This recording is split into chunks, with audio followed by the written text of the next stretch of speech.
All right, bonjour Raphaël. Salut David. It's the end of the week. Effectivement, On va faire ça en français aujourd'hui. ça marche. Alors, bienvenue au super populaire podcast de LID. Merci beaucoup. Avant de commencer, peut-être t'introduire. Tu es un de nos pas plus vieux, mais plus long-standing Ouais. partenaires. Ouais. Alors, C'est effectivement, moi j'ai commencé chez Lid en 2016. Fait qu'en septembre de cette année, ça va faire 8 ans maintenant que je suis chez Lid. Donc, Impressionnant. ma première vraie job après l'université.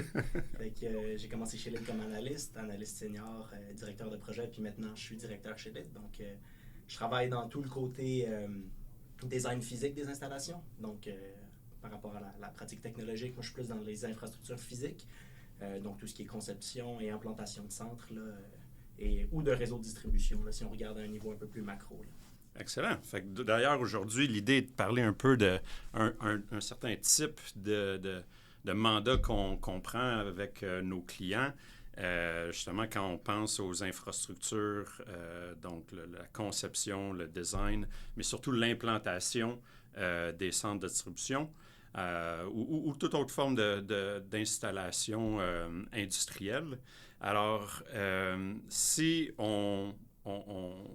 on laisse de côté l'aspect design, là, donc Ouais. qui est de déterminer la taille, peut-être l'emplacement, le type d'équipement qui va dans une opération, et que ça a été fait. Mais là, on parle vraiment de mettre en place, donc mettre en œuvre, amener un design, amener quelque chose qui est sur papier à une opération qui est entièrement fonctionnelle et évidemment aussi performante. Alors, si on pense à ces projets-là, toi qui en as fait plusieurs, peut-être, décrire qu'est-ce que ça implique, puis après, je pense que qu'est-ce qui peut être intéressant, c'est d'éduquer un peu les gens sur, des fois, la pensée magique qu'ils ont, puis pourquoi ces projets-là peuvent prendre soit trop de temps ou avoir justement certaines difficultés en cours de route.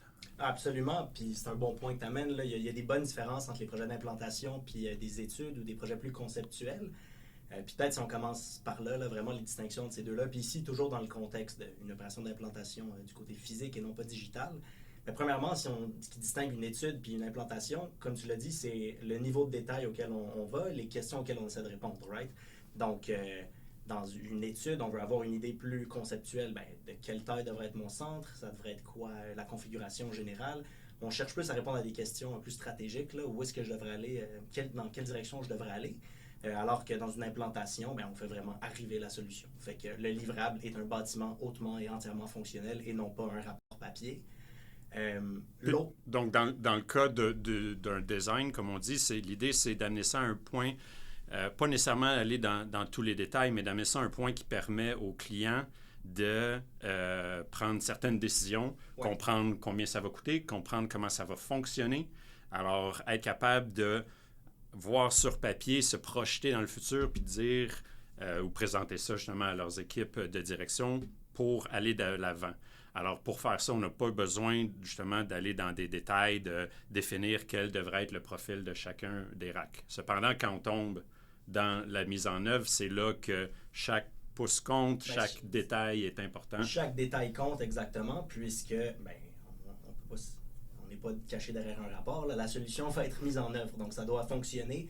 Donc, il faut penser à tous les détails. Un client qui a 10 000 SKU dans son entrepôt, dans son centre de distribution, il faut savoir, j'ai mis où ces 10 000 SKU-là. Là. Dans un niveau conceptuel, on va plus comprendre l'inventaire total qu'on veut faire rentrer dans ce building. Mais là, on va opérer ce building-là. Là. Donc, quel SKU va où exactement pour que je sois le plus efficace possible, que ma préparation de commande soit la plus efficace possible. C'est ce niveau de détail-là qui est important dans les projets d'implantation. Mm-hmm.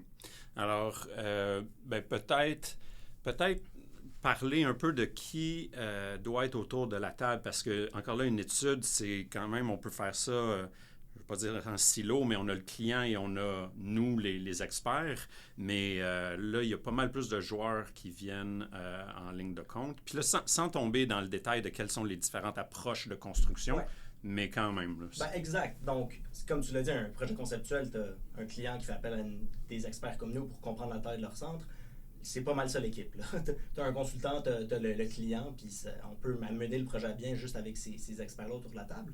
Les projets d'implantation, eux, naturellement, il faut bâtir un building. Il faut construire une structure. Donc, ça prend un contracteur général, des équipes de construction ultimement. Au-delà du contracteur général, ben, lui a besoin d'avoir un architecte qui peut l'aider avec tous les aspects architecturaux qui touchent les projets de construction. Et finalement, tous les professionnels, donc les ingénieurs en structure, en mécanique du bâtiment, en électricité, c'est également des éléments qu'il faut adresser dans ces projets-là. Donc, il faut également que ces professionnels-là soient autour de la table. Puis finalement, ce qui est à non négliger aussi, c'est dans ces projets d'implantation du centre de distribution, il y a des équipements qu'il faut mettre en place. Il faut avoir des palettiers, communément appelés des racking. Donc, il faut qu'on ait des palettiers pour mettre les produits, ou des systèmes automatisés, ou des convoyeurs. Fait qu'il y a des équipements qui doivent être mis en place dans ces centres-là pour qu'ils soient fonctionnels. Ben, les fournisseurs d'équipements, c'est l'autre joueur, là, les autres joueurs, selon le nombre d'équipements qu'on veut mettre en place, qui doivent être également impliqués là, dans ces projets-là. Puis oublions pas aussi tout l'aspect technologique. Donc, qu'il y a déjà des systèmes performants en place, que ce soit un warehouse management system ou autre, ou que justement c'est quelque chose qui doit être aussi amené ou amélioré. Évidemment, le partenaire technologique doit aussi être là plus tôt que tard. Exact. Puis que ce soit l'aide ou quelqu'un d'autre, ce partenaire technologique, il faut que, ultimement, la technologie supporte les processus. Donc, il faut définir c'est quoi les processus optimaux dans ce nouveau centre de distribution et comment est-ce que la technologie peut justement supporter ces processus-là. Donc, c'est sûr qu'il y a une interaction aussi entre l'équipe de design, par exemple, les consultants, et l'équipe technologique, là, bien sûr. Donc, notre auditoire, malgré que certains d'entre eux ont peut-être déjà eu à mener 1, 2 ou 3 nouveaux centres à mettre ça sur pied versus d'autres qui ne l'ont jamais fait, je pense qu'on comprend quand même assez rapidement c'est quel genre d'étape, qu'est-ce qui doit arriver pour mettre ça en place. Mais si on parle plus comme des défis ou justement les erreurs que tu as vues, sûrement à répétition, qui peuvent avoir évidemment un impact sur le timeline ou le budget. Oui, ben la première grosse erreur, c'est je vais appeler ça de même, c'est de se lancer dans un projet comme ça sans avoir fait ses devoirs. Donc, un client qui peut dire moi, je veux un nouveau centre de distribution, je suis un peu serré ici. Puis, ils partent de leur côté sans vraiment avoir fait leur devoir en termes de qu'est-ce que j'ai besoin réellement. Est-ce que j'ai besoin de 50 000 pieds carrés, 20 000 pieds carrés, 500 000 pieds carrés? Pas avoir fait l'exercice de vraiment les dimensionner le besoin. Parce qu'il y a plusieurs options qui existent. Naturellement, s'il faut rentrer un certain volume d'inventaire dans un centre, si je vais à 24 pieds d'auteur libre ou à 42, j'ai pas nécessairement besoin de la même taille de centre. Là. Donc, toutes ces considérations-là sont importantes, ultimement, en début de projet. Et comme c'est des investissements importants, généralement, mettre sur pied des nouveaux centres de distribution, ça vaut vraiment la peine de faire ses devoirs correctement. Donc, comprendre les différentes options qui s'offrent à nous avant de se lancer dans ces projets d'implantation-là. Parce qu'on parle, évidemment, ici on parle de construction neuve ou de communément appelé le greenfield, mais évidemment, dans ces projets-là, ça peut être aussi un agrandissement d'un bâtiment qu'on a ou aussi appelé le brownfield, c'est-à-dire de réutiliser des installations qui existent, qui sont disponibles. Et puis là, justement, quand tu parles d'opérateurs qui se lancent peut-être un peu trop rapidement, ils ont eu le OK, il manque de place, il manque de capacité, et ils voient ce qu'ils pensent être la perle rare sur le marché, donc un bâtiment, et ils vont sécuriser ce bâtiment-là.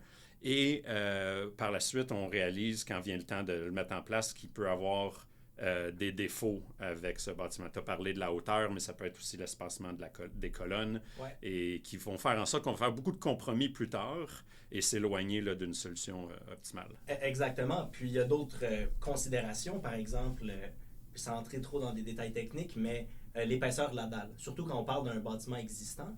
Il y a des nouvelles normes sismiques là, en vigueur au Québec pour tout ce qui touche les équipements, les palettiers et la norme sismique. Donc, ça doit résister à certains efforts sismiques.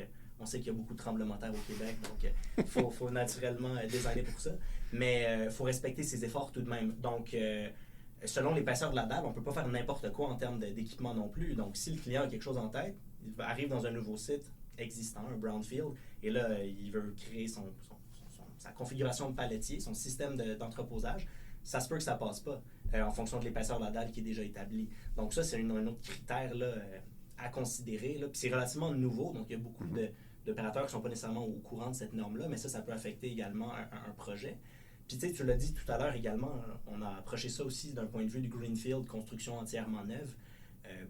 Ça se peut qu'un client, avec une reconfiguration de ses espaces existants, puisse gagner encore quelques années à son building sans devoir accroître ou implanter une expansion ou un nouveau building. Je m'éloigne du sujet de l'implantation naturellement, mais ça, quand je parle de faire ses devoirs, ben, ça en fait partie. Est-ce qu'au sein des espaces existants, je suis capable d'aller faire quelque chose qui peut aller m'aider à gagner de la capacité plutôt que d'entreprendre des projets d'expansion ou d'implantation? Mais de toute façon, ce côté-là, il est toujours important parce que du moment où on se dit, OK, on s'engage dans un projet d'implantation, ben, du moment où on décide de débuter ça, pas versus, mais jusqu'à temps qu'on puisse y aménager, il va se passer potentiellement 2 années, là, une année et demie, une année dans le meilleur des cas pour y parvenir. Alors, il faut trouver des solutions à court terme. Quel autre défi ou quelle autre erreur, je peux dire, que tu as rencontré là, de personnes qui se lancent là-dedans? Ben, ne pas avoir nécessairement amené... erreur. Ouais, ne pas nécessairement avoir tous les joueurs autour de la table en début de projet. C'est pas nécessairement une erreur, c'est juste que ça va amener des délais dans ces projets-là.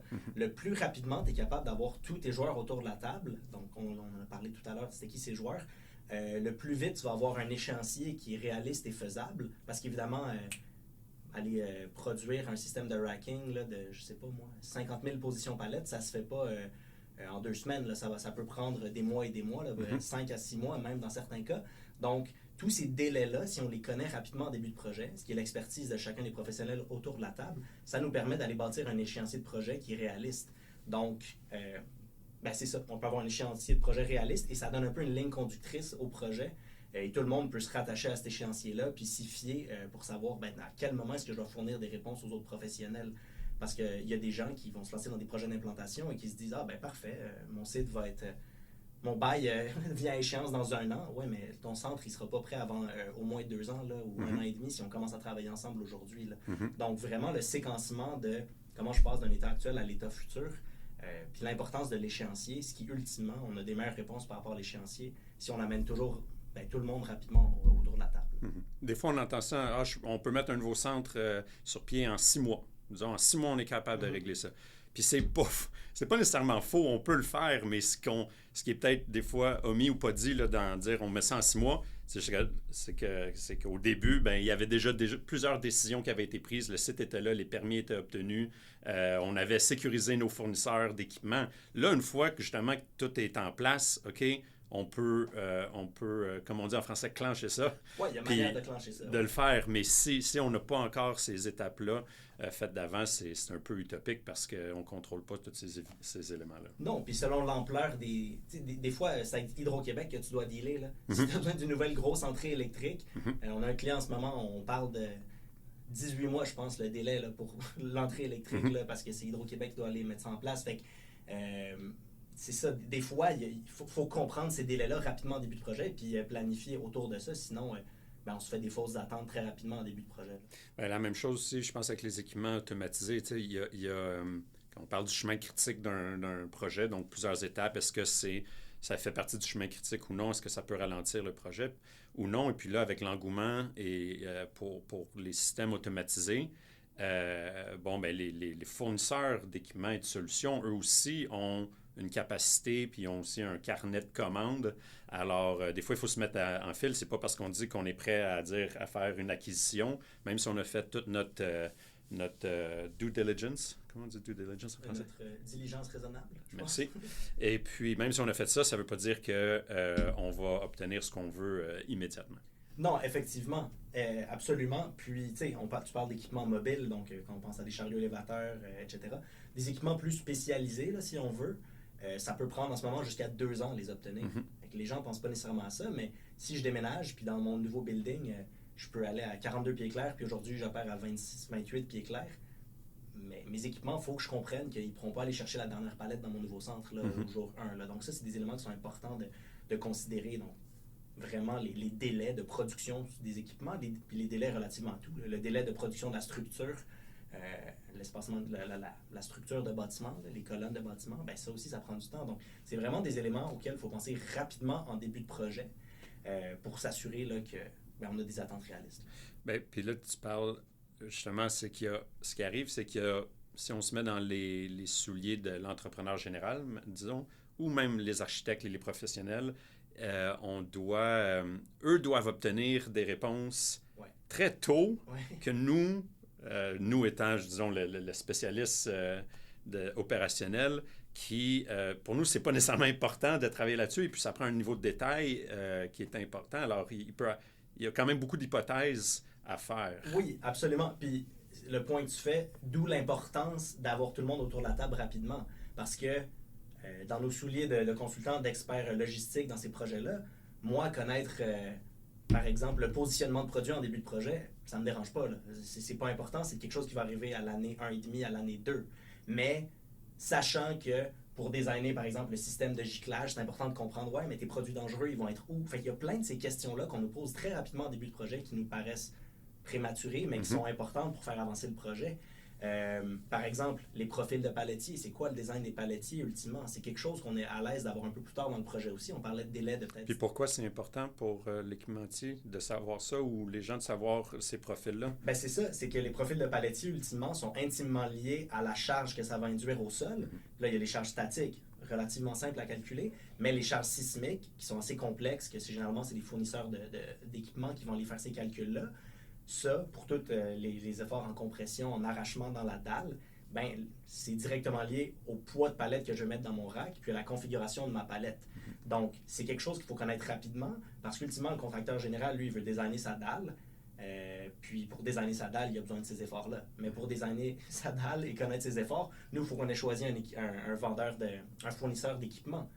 Mais là, on est en début de projet, puis on l'a dit, là, on pourrait commander les équipements dans 1 an, là, mais on doit quand même connaître ces efforts-là. Donc, c'est là où il faut avoir ces experts-là rapidement autour de la table pour pouvoir répondre à toutes ces questions et rester sur le chemin critique. Et toutes ces questions sont posées rapidement en début de projet pour tout ce qui est demande de permis. Ça peut être long des demandes de permis, donc il faut aller rapidement faire ces demandes de permis-là parce que je ne peux pas commencer à pelleter ou à creuser si je n'ai pas le permis de construction. Donc, c'est une chaîne d'événements qui sont interreliés, là, et ça fait que le séquencement dans ces projets-là, le séquencement des activités devient extrêmement important. Et ça nous permet, nous, par exemple, de séquencer dans quel ordre je fournis des réponses là, à mon client. Bien, ça, ultimement, ça va être le contracteur général ou les spécialistes en structure qui vont nous dire j'ai besoin de cette réponse à tel moment. Ça nous paraît prématuré, mais pour rester sur le chemin critique, pour rester dans les délais de projet, il faut qu'on fournisse ces réponses-là. Puis tu disais tout à l'heure qu'il faut travailler avec des hypothèses. C'est important d'être...